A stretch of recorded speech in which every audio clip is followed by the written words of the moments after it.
التحية لكل واحد مع البارطاج ديالو.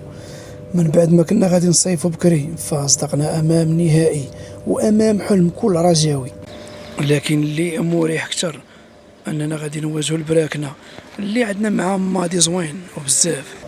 الفوز بهذا اللقب غادي يكون عنده بزاف ديال الايجابيات، اللي منها اننا ما غاديش ننهيو بموسم بزيرو لقب، ومنها غادي نضمنوا المشاركه في الاتحاد الافريقي، ولما لا ربما نكونوا من الاختيار ونلعبوا في كاس العالم للانديه.